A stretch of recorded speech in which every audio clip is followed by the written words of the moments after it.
Pernah nggak sih Anda ngerasa kalau kita tuh cuma lihat secuil aja dari potensi seorang siswa? Nah, dalam pembahasan kali ini kita bakal bedah sebuah alat yang dirancang buat ngubah itu semua, beralih dari pandangan yang terbatas ke gambaran lengkap setiap pelajar. Oke, mari kita mulai dengan pertanyaan yang mendasar banget ini. Di dunia yang isinya individu unik, kenapa ya ruang kelas itu seringkali terasa kayak pabrik yang mau bikin produk seragam? Ini dia nih masalah inti yang dihadapi banyak guru dan juga orang tua. Untuk benar-benar paham masalahnya, coba deh bayangin sebuah puzzle yang kepingannya cuma ada satu. Ini metafora yang pas banget buat pendekatan pendidikan kita yang seringkali terlalu simpel. Udah bertahun-tahun lamanya pendidikan tradisional itu nyoba menerapkan satu metode buat semua siswa. Tapi ya gitu, seperti yang ditunjukkan oleh penelitian para ahli, pendekatan ini seringnya nggak efektif. Setiap anak kan punya kebutuhan, kekuatan, dan tantangannya sendiri-sendiri. Dan sistem yang kaku jelas nggak bisa mengakomodasi keberagaman ini. Nah, ini dia nih biang keroknya. Alat yang biasa kita pakai buat ngertiin siswa, kayak tes gaya belajar atau penilaian perilaku, itu seringnya cuma fokus ke satu sisi aja. Kata para peneliti, ini tuh ibaratnya kayak kita mau nilai lukisan Mona Lisa, tapi cuma lihat matanya doang. Ya jelas, gambaran yang kita dapat jadi nggak utuh, malah bisa-bisa salah kaprah. Jadi, kalau puzzle satu keping ini nggak cukup, gimana dong caranya kita bisa menyusun gambaran yang lebih utuh? Nah, disinilah solusi inovatif mulai kelihatan.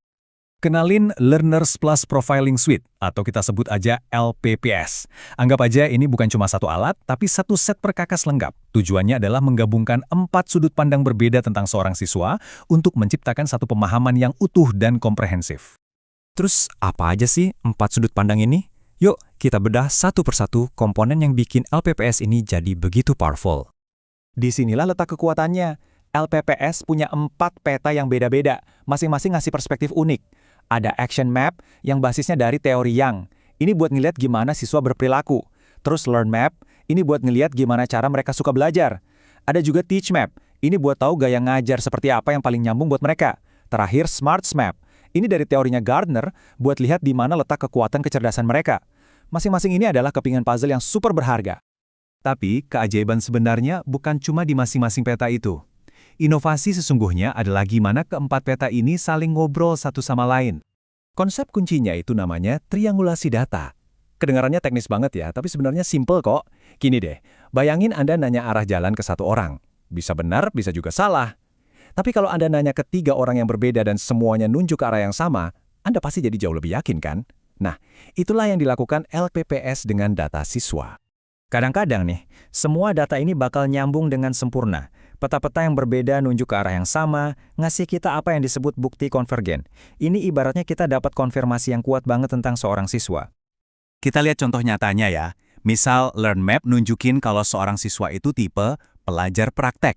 Terus, Smarts Map-nya juga nunjukin dia punya kecerdasan kinestetik jasmani yang tinggi. Klop kan? Kedua hasil ini saling menguatkan. Artinya apa? Kita nggak lagi nebak-nebak. Kita jadi tahu dengan tingkat kepastian yang tinggi kalau anak ini bakal berkembang pesat di lingkungan belajar yang aktif dan banyak gerak. Tapi, nah disinilah bagian yang paling serunya. Kadang, data dari peta yang berbeda itu justru kelihatannya bertentangan. Tapi ini bukan kesalahan loh, ini justru petunjuk kewawasan yang lebih dalam lagi. Contohnya gini deh, Learn Map, seorang siswa bilang dia lebih suka belajar sendiri. Tapi, Teach Map-nya justru nunjukin kalau dia paling oke belajarnya sama guru yang kolaboratif. Nah, lo bingung kan?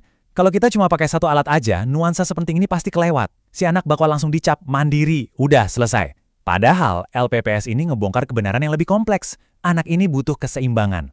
Ini loh wawasan yang bisa mengubah kegagalan jadi sukses. Sesuatu yang nggak akan pernah kita dapat dari satu tes doang. Oke. Jadi kita udah punya profil yang lengkap dan penuh nuansa ini. Terus apa? Yuk kita lihat gimana pemahaman mendalam ini bisa benar-benar mengubah hasil belajar, baik di dalam maupun di luar kelas. Alurnya tuh logis dan kuat banget. Dan ini perjalanan yang kita harapkan buat setiap siswa. Kita mulai dari profil holistik yang akurat. Dari situ, kita bisa bikin strategi yang dipersonalisasi. Strategi ini secara alami akan meningkatkan keterlibatan siswa. Dan pada akhirnya, semua ini akan mengarah ke hasil yang lebih baik. Simple kan? Dan ini jelas banget nunjukin kalau semua pihak itu diuntungkan. Siswa jadi lebih sadar akan kekuatan mereka sendiri. Guru dapat peta jalan yang jelas buat menjangkau setiap anak, dan orang tua nggak lagi bingung nebak-nebak cara terbaik buat bantu anaknya.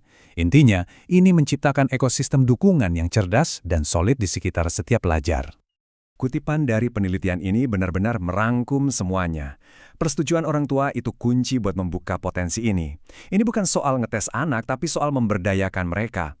Ini soal ngasih guru alat yang mereka butuhkan untuk benar-benar mempersonalisasi pendidikan.